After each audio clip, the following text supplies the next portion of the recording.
What's going on, guys? This is Rob, and if you're enjoying the content here on my channel, then make sure you hit the like button and make sure you hit subscribe so you can help decide what direction the content on my channel goes in the foreseeable future.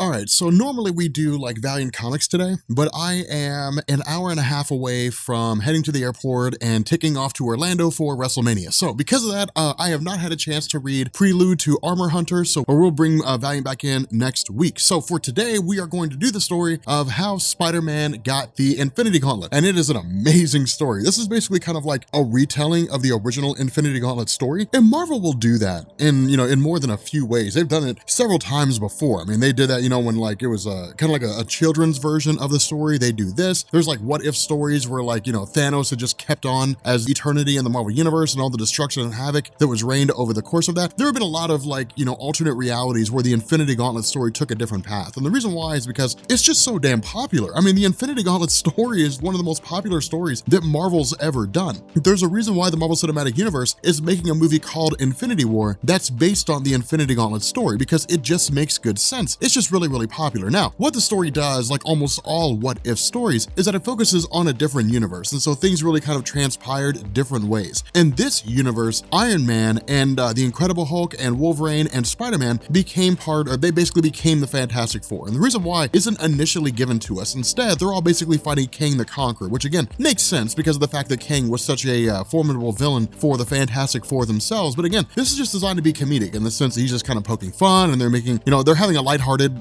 discussion here. I mean, Paul Tobin, the way he writes this is just designed to kind of have a good time. That's one of the things that I enjoyed so much about it. But what this is basically all these different superheroes on Earth at the time when Thanos uses the Infinity Gauntlet and wipes out half the life in the universe. Now, this is cool because during the original Infinity Gauntlet story, we kind of got that to a degree, but only insofar as like how the other superheroes viewed what was going on. Like Nick Fury was like, what in the heck just happened? People are just disappearing. Captain America's like, what in the world's going on? I mean, folks are just vanishing left and right. But what we also end up finding out here is that for reasons that aren't explicitly given to us, that Reed Richards, Susan Storm, Johnny Storm, Ben Grimm, and even Ghost Rider are all basically gone. They've essentially been gone for quite some time, and we don't really know why. They're just not there anymore. But in their place came Hulk, Iron Man, Wolverine, and Spider-Man taking up the mantle. Now, of course, much like the original Infinity Gauntlet story, Silver Surfer, Adam Warlock, and Doctor Strange come to visit Earth superheroes. Now, things transpired a little bit differently, but the gist was still the same in the sense that Adam Warlock had a plan, and that was the basis behind his character. Remember, with Adam Warlock, he's part and parcel to cosmic energy. He's really kind of like the universe itself, manifested as kind of like a savior, or at least his relationship with the universe is not like anything else. So he can still keep his mind shielded from Thanos so long as Thanos doesn't know he's there. So when Thanos is using like the Mind Stone to read the minds of everybody else in the universe, Adam Warlock can keep his presence hidden. Even then, Thanos has such a high amount of admiration and respect for Adam Warlock, despite the fact that the two were enemies, that even if Thanos was given the opportunity to read Adam Warlock's mind, he probably wouldn't do it. In fact, Jim Starlin focused on this with regards to the relationship between Adam Warlock and Thanos when it came down to the two of them actually investigating what kind of reality the other one would render in terms of where they stand in the cosmology. And Thanos' reality was very,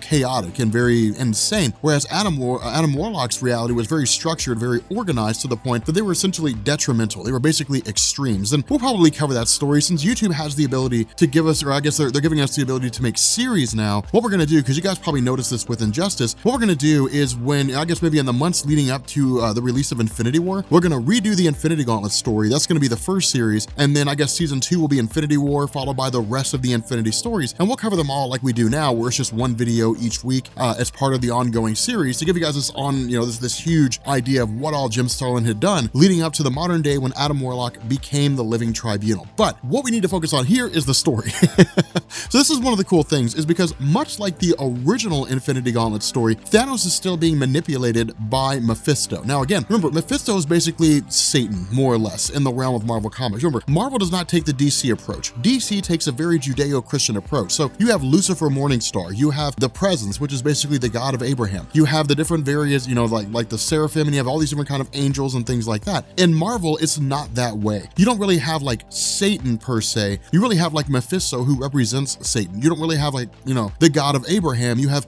the one above all. You don't really have like Jesus. You have the Living Tribunal. Now, historical characters like Jesus did exist in Marvel Comics, but they're not like they are with people looking at them in terms of religious perspectives here in the real world. That is to say, Jesus was not like the Son of God, in Marvel Comics. But the fact remains here that things really play out in a very similar fashion in the sense that none of these guys can really go toe-to-toe with Thanos. And that's what we would expect. I mean, they're all pretty much kind of taken out. They're all, basically sent back to Earth just because of the fact that Thanos is like, look, I don't have time to worry about this. I don't have time to focus on any of this nonsense. We've got bigger fish to fry. Now, of course, this ultimately leads to them traveling back to where Thanos is located, but Adam Warlock effectively has a plan. Now, of course, Adam Warlock's plan is rendered asunder with the defeat of the various members of the Celestial Order, but then this is where the story also begins to change around. Where Thanos had effectively banished Mephisto in the original Infinity Gauntlet storyline, in this one, he pretty much destroys him, or at least it seems to be the case. He annihilates him in his entirety. Not only that, the reason why this happens is because of the fact that Wolverine plays a much different role. And that's kind of the cool thing. In the original Infinity Gauntlet story, and that's one of the reasons why I'm so sad that Wolverine's not in the Marvel Cinematic Universe, in addition to just seeing Hugh Jackman running around with Robert Downey Jr. and Chris Evans, as Iron Man and Captain America respectively, which would be amazing, we won't get a chance to see him in Infinity War. In the Infinity Gauntlet story, the way it was originally written by Jim Starlin, Wolverine was basically just kind of like one of the heroes who was attacking. That was really all there was to him. But it was cool to see Thanos take, Wolverine and basically render him down, to make him someone who was virtually useless, really. I mean, for all his vaunted senses and his healing factor and adamantium claws, he couldn't do anything against Thanos, much like anybody else, while Thanos was wielding the Infinity Gauntlet. But in this story, Wolverine is a lot more manipulative and he's a lot more intelligent. What he does is he basically plays on what it is that Mephisto does and who Mephisto is when he tells Thanos, look, man, like, are you sure you really want the guy who is like the master of temptation and seduction on your shoulder while you're trying to get with Mistress Death? It's basically Wolverine saying, hey, look, Mephisto's not a wingman, dude. Like, he's trying to steal the girl you're going after. So like, you should probably banish him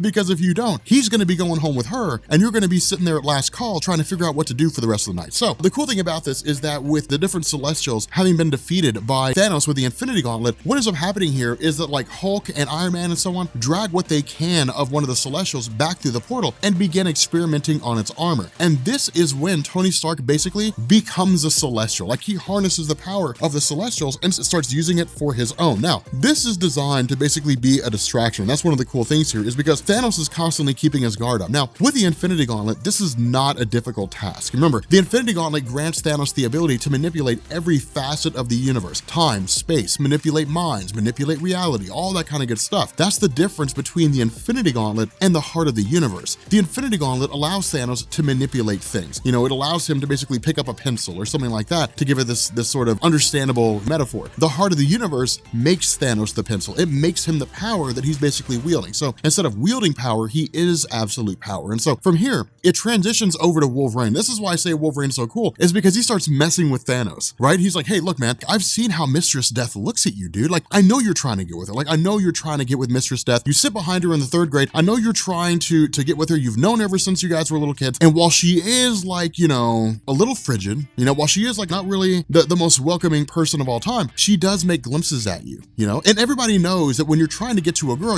when you're flirting, you got to make that eye contact, you got to be like, hey, what's going on? You can't be creepy about it, but you got to make that eye contact, so she knows that you're digging her. And that's what that's what Wolverine says, like, hey man, like she's snatching glimpses at you, and she keeps kind of like saying your name under her breath and stuff like that, and so he's like, it's all about touch. I mean, what you've chosen here is a physical form. Mistress Death isn't, I guess manifests as a physical being. It's all about touch, man. You have to touch her to let her know that you care. Have you ever touched her before? Have you ever hugged her? Have you ever done anything to indicate that you have an interest in her beyond simply saying, I wish you would get with me? And so of course, in the moment of truth, and I love this so much, in the moment of truth, when Thanos reaches out to touch Mistress Death, Wolverine cuts his arm off. He's like, sucker!